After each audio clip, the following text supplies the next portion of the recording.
for all red-blooded gearheads who love their RPMs high and their barbecue smoking. Welcome to Barbecue and Bolts, where we dig into cars of all kinds, from beaters to burners, and then trade the grease in our nails for barbecue sauce, beer, and good friends. Hang on, cause you're riding shotgun with Barbecue and Bolts. Those damn hicks! What are they doing?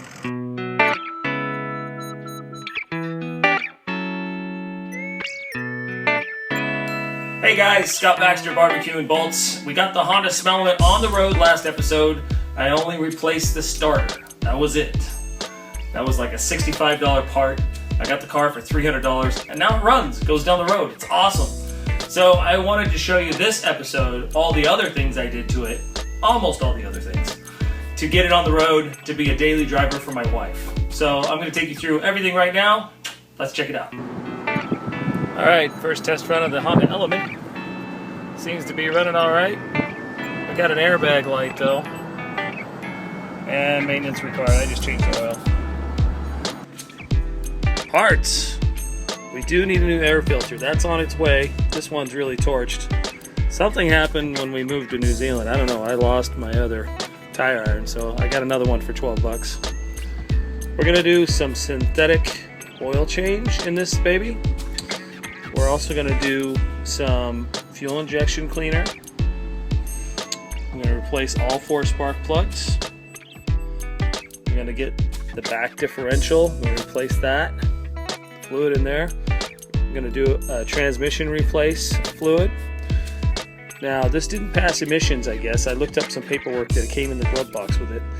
And so I got a new catalytic converter, a high flow one for $79 on Amazon, and a NOx sensor. Those are the two things that they said why it failed.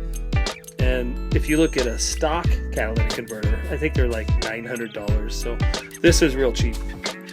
Gotta get the in-cabin air filter going. So that's gonna be another thing that we have going. And got one of these, put the transmission fluid in. Those are all the parts. That's what we're going to be doing. And boy, when we get all these in, it should be a really good runner.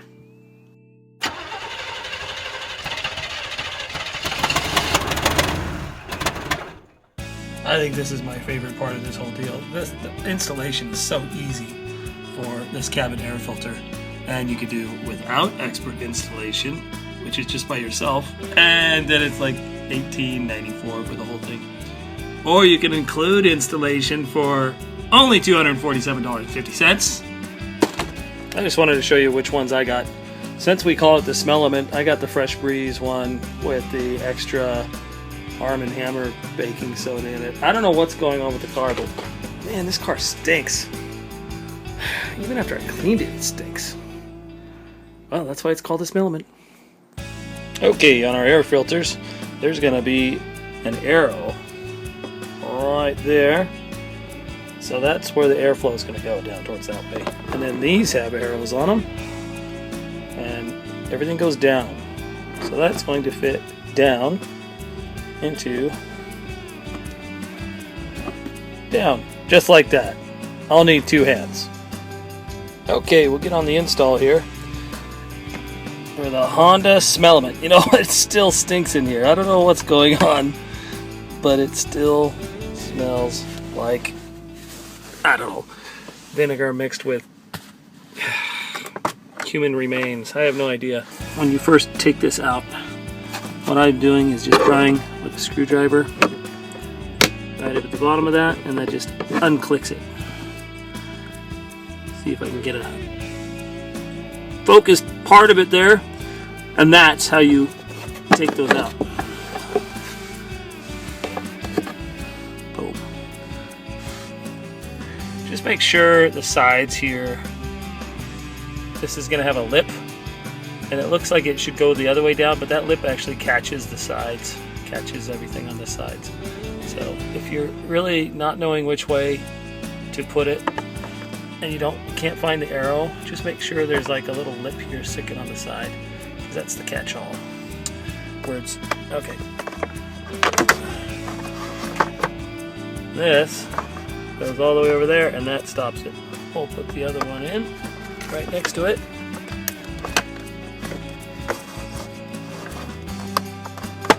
That slides right in. And there's 2 holes there, and that goes with the 2 notches. Get all the gunk out of it. This thing sat underneath a tree for I don't know how long, 2 years? Year and a half? There's just pine needles everywhere. Just a little fold over there that clicks in there. So, that's it. So, we take this and it's gonna go in there and that's gonna hold it all together. Alright, so here's how these go in. There's this doohickey and it goes in just like that. It snaps back into place. Super easy. Easiest thing I've ever done. Ugh. Not really. So you should put it in when it's up, but I can't do it and hold the camera at the same time. But so that I just want to show you how it goes in. And then the same to the other side. But let's do it up and then snap them in. And then your glove box will be perfect. Yeah, real easy. So that's done. Cabin air filter. That's important.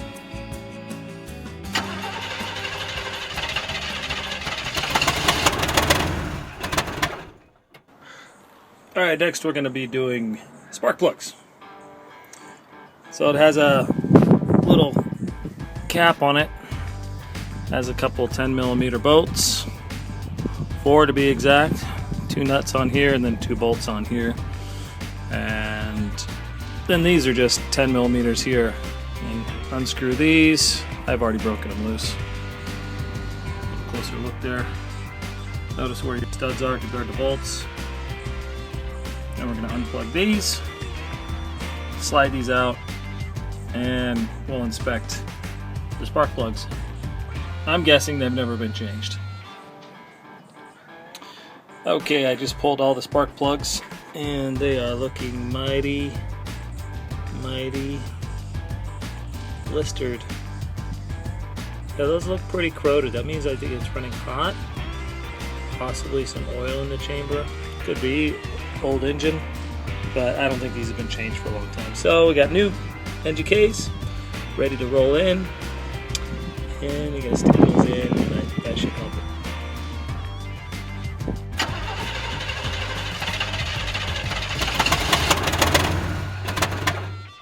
it. Okay, we have an idle issue. It's idling about 1500 to 2000, so I thought I would take off the throttle body and clean it. So pretty easy. You just take a couple tubes. You're gonna have to prop this tube up after you take it off because it'll start draining antifreeze all over your floor. And just 4 bolts here. Your cruise control and your gas pedal. Bottom one goes to the inside. Top one goes to the outside. Oh, now I forgot. Ah, shoot. Anyways, unclip it. And here's the throttle body. So this is really dirty.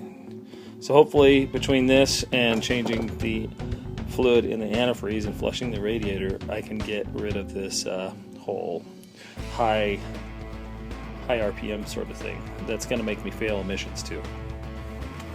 Okay, I have the throttle body out here. Oh man, look at all that. That is some serious tarnish in there. So I'm glad I have it out to clean it. And there's another spot you can clean as well. There's 2 bolts that go here, and you can take this part out. Make sure you save this gasket, and you can clean out all the holes in here as well. And I simply have some throttle, body, and air intake cleaner. You can see that. So we're going to go out and clean all these up, give them a good wash. And that should help my sticky throttle. This should also help, hopefully, the RPMs sticking at 1500 to 2000. Okay, we've got it all cleaned now. Got everything super duper shiny in there, as good as it's gonna get. Took this, I've cleaned all the deposits out of there. Now we're gonna put it all back together. Then we're gonna drain the radiator and flush it.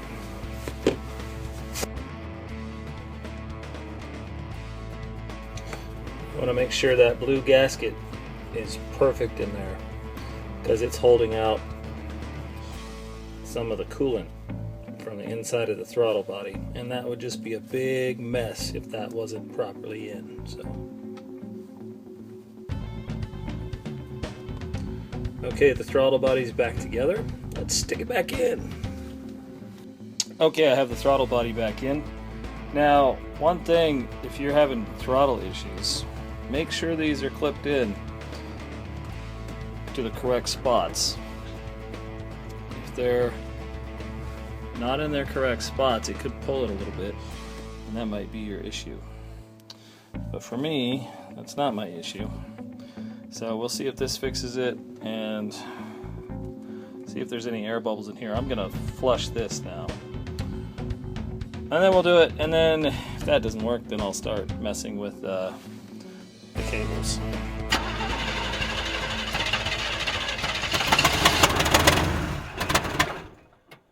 Okay, let's talk radiators. So the Honda is going to use this. It's blue fluid. Now, I had some green fluid left over from the Ford Excursion, but I heard you're not supposed to use anything but Honda. So I was asking around, and apparently if you mix green, blue, or yellow, if you mix anything, that's when you get the rust inside. So if you get a car and you don't know what's in it, the best thing to do is just flush it and then put the correct one in. If you want to cut a corner, you could probably put green in. I heard it gets the seals on the water pump a little bit, and just because the additive's in it. But if it's straight green, it could do it. I'm not going to take the chance. So number one is undo your cap on top. This is really cool.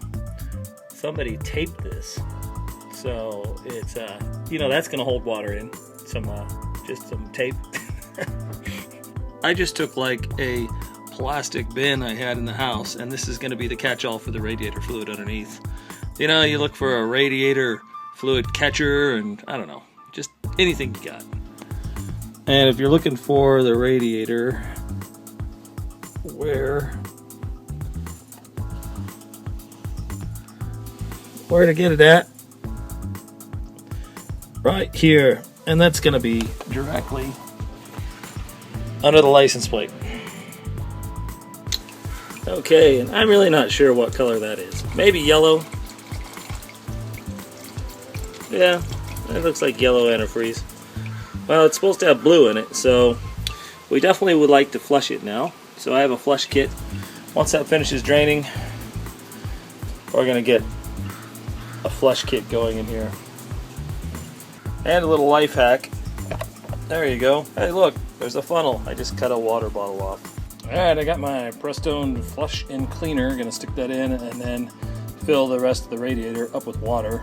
And we'll do it for 10 minutes. I might do it for a couple days, I don't know. Okay, car's running. Got the heater on high.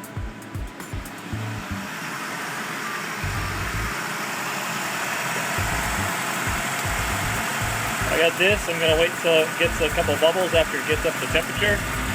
And that's when these fans kick on, electric fans kick on. That's when it's going to be ready. Not yet. I just started. That'll get all the air bubbles out of your system.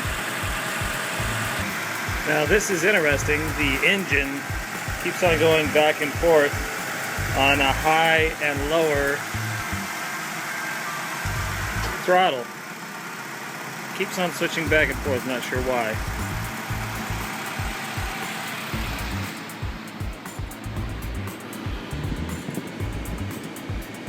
And I gotta check engine light now. Darn it.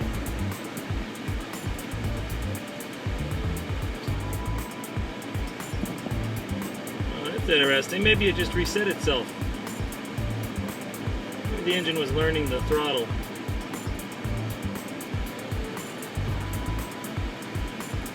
Up again. Looks like it popped out some bubbles.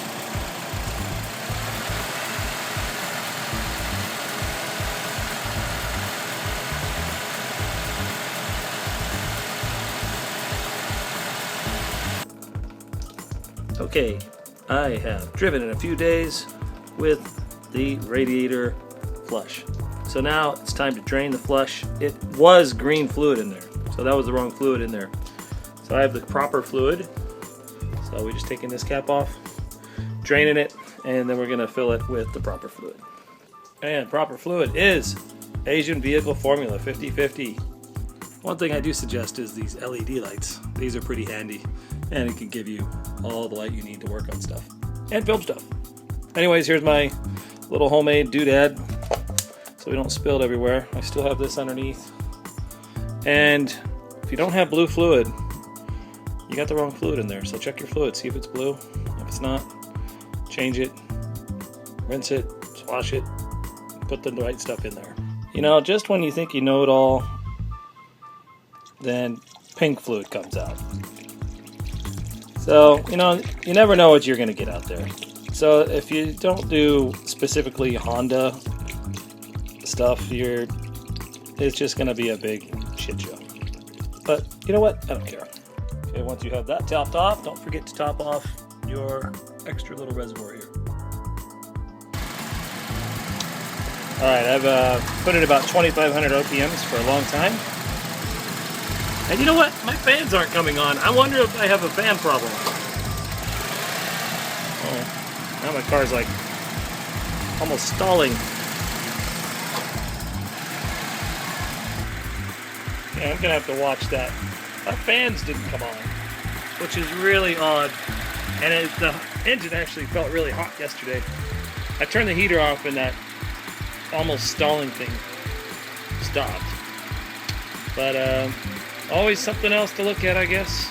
But we're all done with the radiator change and radiator fluid change, and we're off to go get it emissions checked. Is the car's fixed now. It has gotten down to about 800 RPMs, which is a good spot to sit. So I like that. Oh, there we go. Fixed. Next, we're gonna do the rear end.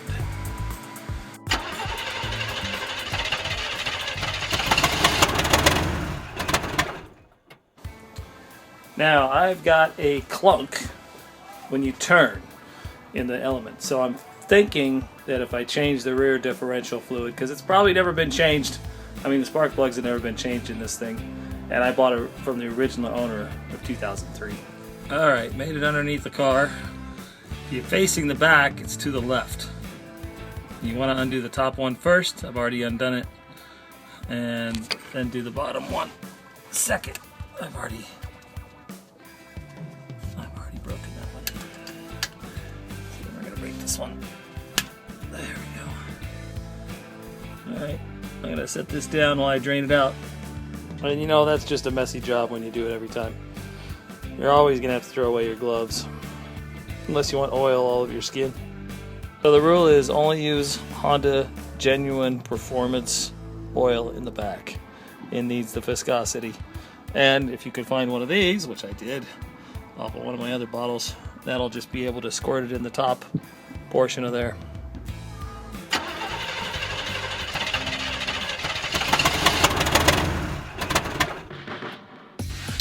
Okay, I had an issue of it not coming out of park.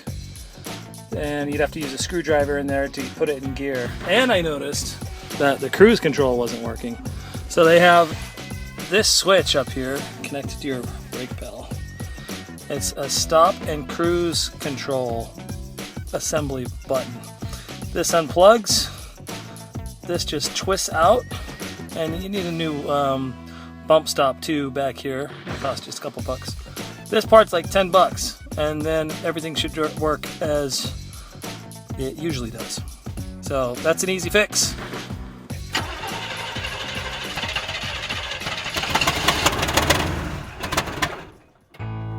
Got some Bosch brake pads. Those are also worn out, so we'll be changing the brake pads. Hey, if you're wondering how to change disc brakes, super easy.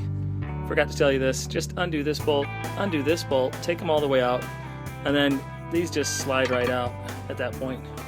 Once you lift this out of the middle, you gotta lift this out of the middle. The side part stays, so don't try to pull the side part out, that pulls out of the middle. And then I just use a clamp to push that back in.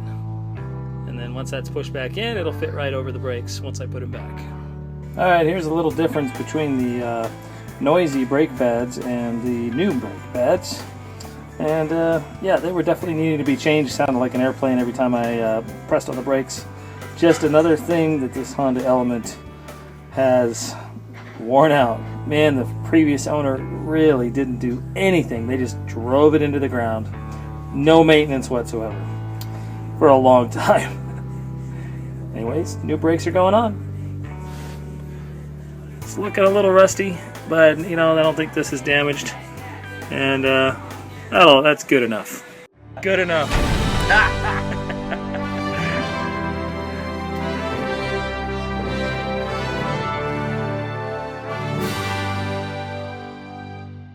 Okay, this is going to come with some component lubricant, and you want to put the lubricant on these, which go into here. Oh, pointing my camera in the right spot. There and there. You want to lube these up with the lubricant. You also want to put the lubricant right here, and on the other side, and up top. So the brake pads can go slide in and out, and so these can slide in and out. If those are lubed, your brakes are going to work right. If they're not lubed, your brakes are not going to work right. So make sure you lube those areas. Now, one thing I do is check these and make sure after I've lubed them up that they spring back. If they don't spring back and they're sticky, go in and put some brake cleaner in there, clean them out, then re-grease. If those are springy, you're good. Okay, to get the brakes back on, the calipers, it's going to be 18 millimeter to hold this nut, and then a 12 millimeter on the back. Okay, I put a little bit of lubricant on the bolts before I put them back in here. Just a little bit of lubricant, just so it doesn't get stuck, you know, brakes get all rusty and stuff. Okay, front brakes are on. Now, to give you new ones of these, I highly suggest putting these in. It'll make it slide a lot better, because these have to slide back and forth. You don't forget these clips. Put a bunch of grease in the bolts here. These are nice and spongy. They go back and forth. And just about to put that back together, but all the brakes were just thrashed on this.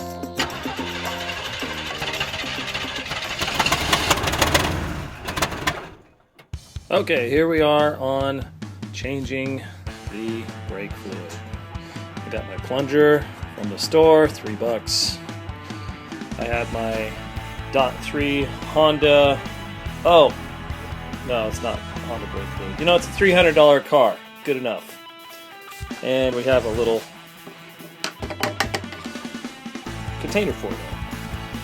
So we're gonna scoop as much as we can out here. I just replaced the brakes, so it's just at the very top. So the brakes are brand new. Okay, this has two little clips in here, and I'm just getting the smallest screwdriver I can in here. Man, nothing I have really fits. Oh, three little holes here. Trying not to break it. I'm gonna have to try something else. Alright, this little screwdriver seemed to do the trick. I had to really jam it in there and then pull it up. And Eric the car guy says, don't get this on your paint.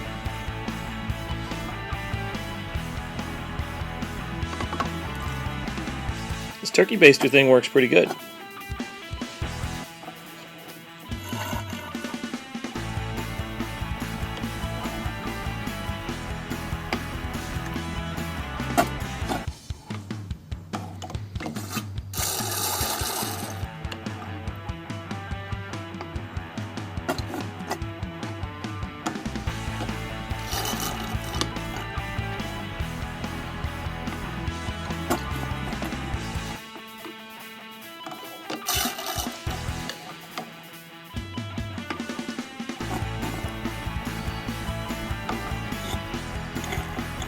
Alright, that looks like pretty much all of it.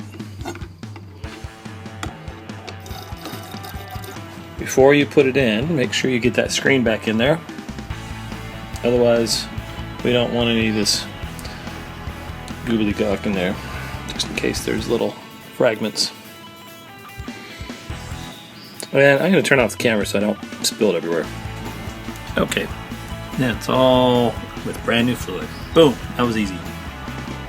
So I want to thank you guys once again for watching. Please click, like, subscribe, do all that stuff, help me out. And we have t-shirts too if you want Barbecue and Bolts t-shirts, and that's going to be in a link in the info underneath. See you next time on Barbecue and Bolts. Next week, we'll show you the rest of the stuff we did with the Element. Thanks a lot. I'm Scott Baxter.